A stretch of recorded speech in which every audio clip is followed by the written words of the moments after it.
دجال نہیں آیا، لیکن دجالی پیٹرن تو آپ کو ہر طرف نظر نہیں آ رہا. یہ جھوٹ، دھوکہ، منافقت، یہ خیالی دنیا، آگ کو پانی بنا کے دکھایا جا رہا ہے اور وہ کام جہنم میں لے جانے والے ہیں، لیکن اس کے اوپر ایسی ڈیکوریشن، ایسی پینٹنگ کی جا رہی ہے کہ جیسے یہی کام جنت پہ جانے کی فری ٹکٹ ہو. دجال کا سب سے بڑا ویپن کیا ہوگا؟ دجال کا سب سے بڑا ہتھیار یہ ہوگا کہ وہ حقیقت کو، سچائی کو ماسک کرے گا. یعنی جو حق ہے، جو سچ ہے، جو حقیقت ہے، اس کے اوپر اپنے جھوٹ کا ایسا غلاف چڑھا دے گا اور پھر دنیا کو کہے گا جس کو میں حقیقت کہہ رہا ہوں تم بھی اس کو حقیقت مانو. اور یہ Surah Kahf, to understand the reality, this is the biggest master class. Surah Kahf واضح طور پہ ہمیں سکھاتی ہے کہ ظاہری طور پہ جو نظر آ رہا ہے نا، ضروری نہیں کہ وہ ٹھیک ہو. اور ارشاد عالی شان ہے، جس مسلمان نے سورہ کہف کی پہلی 10 آیات حفظ کر لیں اسے دجال کے فتنے سے محفوظ کر لیا گیا. اب پڑھیے، سورہ کہف کی پہلی 10 آیات میں تو دجال کا ذکر نہیں ہے، پوری سورہ کہف میں، بلکہ پورے قرآن مجید میں لفظ دجال ہے ہی نہیں. تو پھر جناب یہی تو قرآن مجید کی بہترین بیوٹی ہے کہ یہ ایک ماسٹر پیس ہے کہ قرآن مجید کا جو ٹارگٹ ہوتا ہے، وہ اپنی آڈینس کو، اپنے قاری کو جو لیسن دینا چاہ رہا ہے قرآن مجید، وہ اتنی فصاحت و بلاغت کے ساتھ، اتنے زبردست ریفرنسز اور اتنی شاندار مثالوں کے ساتھ دیتا ہے کہ کوئی بھی انسان اس کی سچائی کا انکار نہیں کر سکتا. بالکل کلیئر اگزامپل ہے حضرت خضر علیہ السلام، حضرت موسیٰ علیہ السلام کی. حضرت خضر علیہ السلام نے کشتی کو توڑ دیا، بچے کو مار دیا، دیوار سیدھی کر دی. ان لوگوں نے تو احسان کیا تھا، کشتی پھر بھی توڑ دی اور بچے کو قتل کیا. No clear evidence of that. اور یہی تو جرنی آف خضر علیہ السلام اور موسیٰ علیہ السلام کے لیے ہمارے لیے بہترین لیسن ہے کہ بظاہر جو نظر آ رہا ہے اس کو دیکھ کر اکتفا نہیں کرنا، بلکہ ڈیپ انسائڈ جانا ہے، توجہ دینی ہے اور بہت زیادہ پینیٹریٹ کر کے سوچنا ہے یہ کیا ہوا تھا. دجال ایسے کام کرے گا جو اوپر سے بڑے خوشنما، بڑے اٹریکٹیو اور ہمارے لیے بڑے فائدہ مند لگیں گے، لیکن اپنی عقل کو استعمال کر کے سوچنا ہے کہ کیا حقیقت ہے.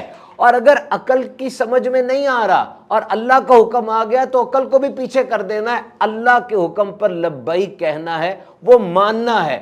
تو دجال آ گیا، آنکھیں ہر طرف افراتفری دیکھ رہی ہیں، لیکن اللہ کی رحمت پر بھروسہ نہیں چھوڑنا. اب دجال والی ڈسکشن کو تھوڑا سائڈ پہ کرتے ہیں، دوبارہ اس کی طرف آئیں گے. بات کرتے ہیں بایولوجیکل ماسٹر کلاس. 309 سال تک وہ 7 نوجوان، وہ اولیاء اللہ، وہ سوتے رہے. اب دیکھیے، یہ اللہ کے ولی ہیں اور اللہ کے ولی کرامت ان سے ہوتی ہے اور اللہ معجزے فرماتا ہے. اور یہ کرامت اور معجزہ یہ ایک ایسا ایکٹ ہوتا ہے جو انسان کے دماغ میں نہیں آتا، عقل سے ماورا ہوتا ہے. But this is a biological master class, کیونکہ قرآن پاک کی کچھ آیات میں واضح طور پہ ایسی انڈیکیشنز ہیں جن کا میں ذکر کروں گا کہ اتنے عرصے تک کوئی اگر سویا رہے تو پھر اس کی باڈی پہ کیا امپیکٹس ہوتے ہیں. And every thing has been discussed in detail. دیکھیے، نمبر 1 وہ نوجوان تھے. یوتھ کی گرومنگ کے لیے آج جین زی کے لیے کتنا بڑا سبق ہے کہ ہم نے حق کا ساتھ دینا ہے، باطل کو چھوڑ دینا ہے، چاہے وہاں سے ہجرت کرنی پڑے. اور پھر ایک بڑی زبردست آیت مبارکہ، وی اسٹرک اوور دیئر ایئرز، ہم نے اس غار میں ان کے کانوں پر کئی برس تک تھپکا. یعنی ان لوگوں کی جو ہیئرنگ تھی، یہ میں نے قرآن پاک کی آیت پڑھی ہے سورۃ کہف کی، ان کی ہیئرنگ کو، ان کے کانوں کو بند کر دیا گیا تھا تاکہ کوئی آواز نہ جائے. بات یہ ہے کہ انسان کے جسم میں 78 آرگنز ہوتے ہیں، 78 اعضاء ہیں. صرف اصحاب کہف کے حوالے سے ایک عضو یعنی کان کی ہی بات کیوں کی جا رہی ہے؟ Because this is the basic primary surveillance system. انسان کے کان یہ پہلا سرویلنس سسٹم ہوتا ہے. آپ سو جاتے ہیں، کان تو نہیں سوتے. ان پٹ 2 طریقے سے جسم میں جاتا ہے، آنکھوں سے دیکھتے ہیں، کان سے سنتے ہیں. آنکھیں تو سو گئیں. Brain protects the sleep but it never ignores important signals from the environment. دماغ آپ کا سونے کی حفاظت تو کر رہا ہے کہ بندہ اٹھ نہ جائے، لیکن جو سگنلز انوائرمنٹ کے آ رہے ہیں اس کو اگنور نہیں کرتا. Number 1 years never switch off. Sound passes through the auditory pathway but there is no conscious processing. کان سوئچ آف نہیں ہوتے، کوئی بٹن نہیں ہے، اور جو آواز ہے وہ اس آڈیٹری پاتھ وے، جو رستہ ہے جہاں سے آواز گزرتی ہے، وہاں سے آواز گزرتی بھی ہے، لیکن دماغ اس کے اوپر کوئی کانشیس پروسیسنگ نہیں کرتا. اس کو انٹرپریٹ نہیں کرتا. ہاں کوئی بہت امپورٹنٹ وائس آئے گی تو اب اس کو وہ دیکھے گا. اگر آپ سوئے ہوئے ہیں, آپ کا نام لیا جائے, آپ کے بچے کا نام لیا جائے, تو آپ نہیں اٹھیں گے کیونکہ اس کو پروسیس نہیں کیا جائے گا. لیکن دھم کر کے کوئی چیز گر جائے, کوئی دھماکہ ہو جائے, اب آپ فوراً اٹھ جائیں گے کہ خطرہ ہے, اب دماغ آپ کو سونے نہیں دے گا. تو یہ کان جاگنے کے گیٹس ہیں. آنکھیں بھی تب کھلیں گی جب کان سے کوئی بڑی آواز اندر جائے گی. اب 3 صدیوں تک انہوں نے سونا ہے جو اللہ تعالیٰ نے ان کا مقدر فرمایا. اب ایک عام انسان کی اگر بات کی جائے کہ وہ بڑی دیر تک لیٹا رہے, بالکل موو نہ کرے, تو کیا ہوتا ہے, مسل سپیزم ہو جاتا ہے, بلڈ کلاٹ کر جاتا ہے, جم جاتا ہے, اور پھر بہت کچھ برا ہوتا ہے. بیڈ سورز ہو جاتے ہیں, جسم پہ بڑے بڑے زخم ہو جاتے ہیں. آپ میں سے بہت سے لوگوں نے دیکھا ہوگا جن کے گھر کے بڑی عمر کے افراد بیڈ ریڈن ہو جاتے ہیں, تو ایسی باتیں ہوتی ہیں. اور یہ ایک دم نہیں ہوتی, لیکن آہستہ آہستہ جسم شٹ ڈاؤن ہونا شروع ہو جاتا ہے. تو یہاں پہ واضح طور پہ بتا دیا گیا کہ ہم ان کو کروٹ دیتے ہیں دائیں بائیں دائیں بائیں, تاکہ اس قسم کی کوئی انیملی وہاں اکر نہ کرے. So that was a complete physio therapy session going on. اور پھر ایک اور آیت بڑی زبردست, فرمایا سورج کو دیکھو, جب وہ نکلتا ہے ان کے رائٹ ہینڈ سے گزر جاتا ہے, اور جب ڈوبتا ہے ان کے لیفٹ ہینڈ سے گزر جاتا ہے.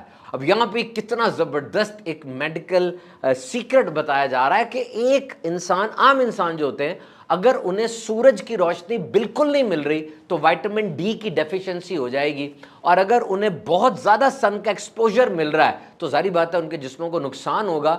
تو وہ لوگ وہاں لیٹے ہیں, اور جب لیٹے ہیں تو پھر سورج دائیں بائیں سے ہو کر جا رہا ہے, ڈائریکٹ ایکسپوجر بھی نہیں آ رہا, لیکن سورج کی وہ جو امپورٹنس ہے وہ بھی قائم ہے. اور پھر قرآن مجید میں آیا وہ غار میں کھلے میدان میں پڑے ہیں.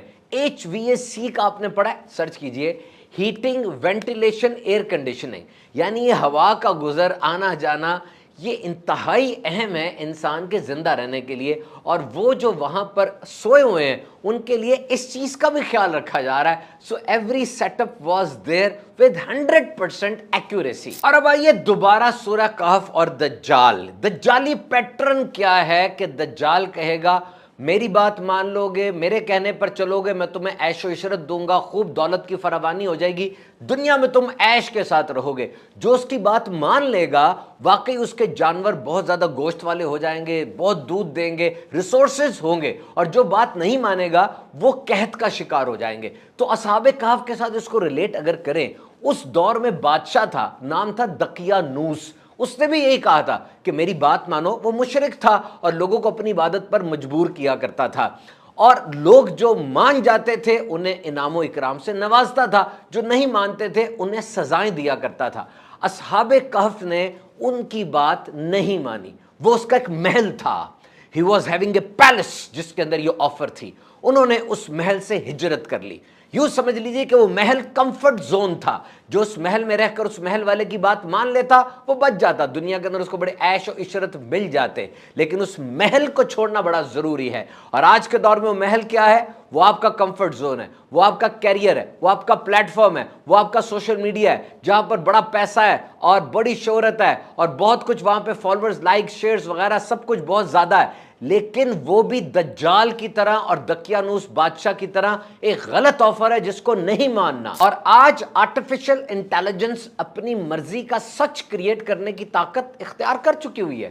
اور یہ دیکھ لیں آپ, آرٹیفیشل انٹیلیجنس آرٹیفیشل نیریٹیوز بنا رہی ہے, اپنی مرضی کا بیانیہ بنا لے گی, ایک دم سے زیرو کو ہیرو اور ہیرو کو زیرو قرار دے دے گی. تو اگر آپ ہر چیز کو, خاص طور پہ اپنی زندگی کو, مشین کی اور سکرین کی نظر سے دیکھنے کے عادی ہو چکے ہیں, تو یاد رکھیے دجال تو اس سے کوئی اور بڑی سپر ٹیکنالوجی لے کر آئے گا, اس کے جال سے ہم کیسے بچیں گے؟ دجالی پیٹرن پر یہ سورت ہمیں کس طرح گائیڈ کر رہی ہے. آگے بڑھنے سے پہلے میں سورت کا آپ کو مختصر تعارف دے دوں. سورہ کہف یہ مکہ مکرمہ میں نازل ہوئی, 12 رکوع ہیں, 110 آیات ہیں. کہف کا مطلب ہے غار. مینلی سورہ کہف میں 4 ٹاپکس ہیں. آیت نمبر 9 سے لے کے آیت نمبر 26 تک وہ 7 اصحاب کہف جو اولیاء اللہ ہیں ان کا پورا واقعہ بیان کیا گیا. آیت نمبر 83 سے 99 تک بادشاہ ذوالقرنین رضی اللہ تعالیٰ عنہ کا واقعہ بیان کیا گیا, جو دنیا پر حاکم تھے اور مشرق اور مغرب میں بڑی دور تک سفر کر کے تشریف لے گئے. اور آیت نمبر 32 سے 44 تک 2 مردوں, 2 میلز کا واقعہ بیان کیا گیا, جن میں غیر مسلم ایک مسلم ہے، اور بڑے بہترین انداز سے دنیا کے ایک اہم حقیقت کی منظر کشی کی گئی۔ اس کے علاوہ بھی مضامین ہیں جن میں حضرت آدم علیہ السلام کو فرشتوں نے جو سجدہ کیا اس کا ذکر بھی موجود ہے۔ ایکچولی مشرکین نے 3 کوشچنز کیے تھے نبی کریم صلی اللہ تعالی علیہ وسلم سے۔ روح کے بارے میں پوچھا، حضرت ذوالقرنین کے بارے میں پوچھا، اور اصحاب کہف کے بارے میں پوچھا۔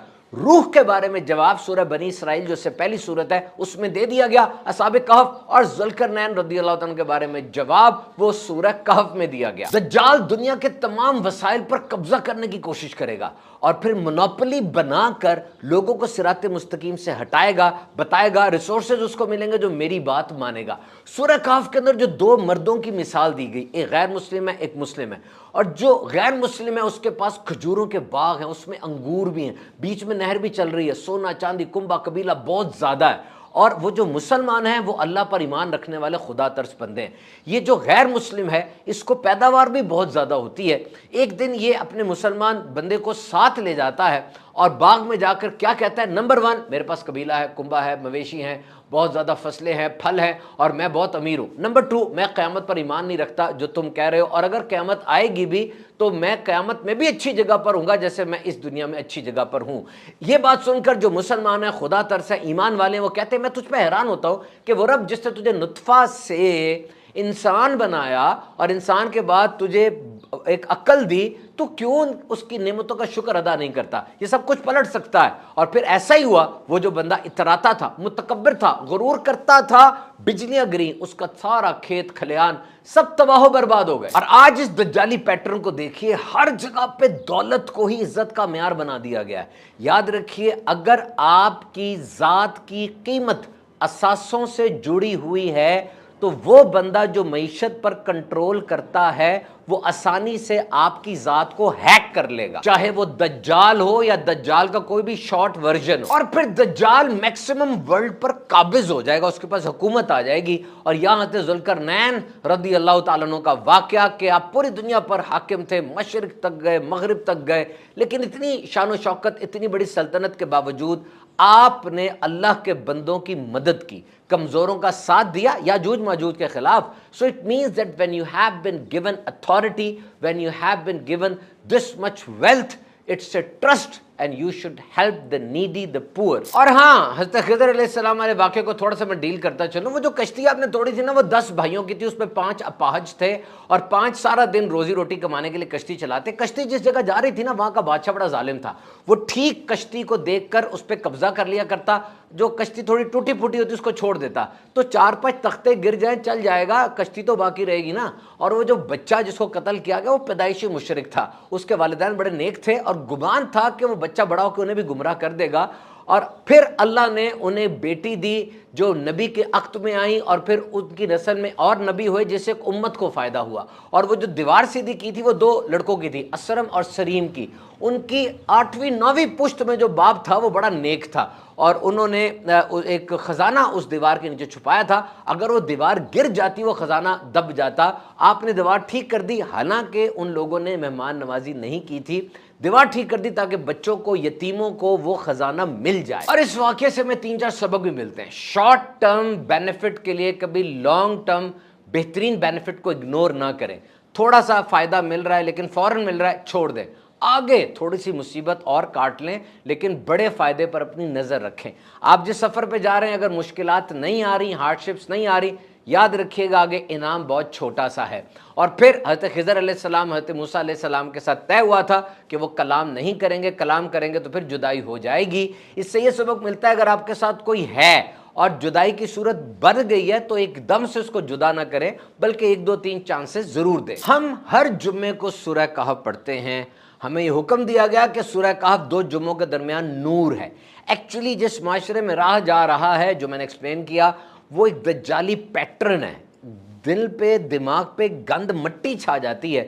سورہ کہف پڑھیں گے تو اب کیا ہوگا، وہ مٹی چھٹے گی، معرفت ملے گی، دل کے دروازے کھلیں گے، اور آپ کا پورا سسٹم ری بوٹ ہوگا، اور آپ ہر دجال کے جال کو آسانی سے بھانپ لیں گے۔ دیکھا جائے تو دس دجالی system is fully activated with complete vigour. دیکھیں، آج آرٹیفیشل انٹیلیجنس کی مدد سے آپ کی ہر خواہش کا ایک مشین کو پتہ ہے۔ مشین کو پتہ ہے کہ آپ کی میموریز کیسے ایکومولیٹ کرنی ہے، آپ کس چیز کو اڈیپٹ کر رہے ہیں اور آپ کیا آگے چاہ رہے ہیں۔ تو دجال کی بھی ایک آنکھ ہوگی جس کے ذریعے سب کو آبزرو کرے گا۔ تو یہ جو موبائل کے کیمرے کی آنکھ ہے، یہ کیا پیٹرن دکھا رہی ہے، سب کچھ آپ کا پتہ ہے اس کو۔ معیشت، تیل، ایگو، پیسہ، آج یہ چیزیں کتنی اہم ترین نظر آ رہی ہیں ہمیں۔ تو سورہ کہف ایک انٹیلیجنس سسٹم ہے جو ہمیں گائیڈ کر رہا ہے۔ تو آپ اپنے اور اپنے بچوں کے ایمان کی فکر کرتے ہیں، یقیناً کرتے ہیں، تو انہیں سورہ کہف کی تلاوت کا کہیے، خود بھی تلاوت کیجئے اور اس کے ساتھ ساتھ اس کے مضامین کو سمجھیے، بار بار دہرائیے۔ جو لیسن، جو سبق سورہ کہف ہمیں دے رہی ہے اس کو اپنے ذہن میں انگریو کر لیجئے، اور اس بات کو سمجھیے کہ جب سارے لوگ، سارا ہجوم ایک سمت میں جا رہا ہے، ہم نے الگ سے کھڑے ہو کے اپنی شناخت کے بارے میں بتانا ہے تو کس انداز سے بتانا ہے۔ بظاہر بہت بڑی آزمائش کے پیچھے کتنی بڑی رحمت پوشیدہ ہو سکتی ہے، اس بات کو سمجھنا ہے اور تمام مادی تقاضوں سے اوپر روح اور ایمان کو جگہ دینی ہے۔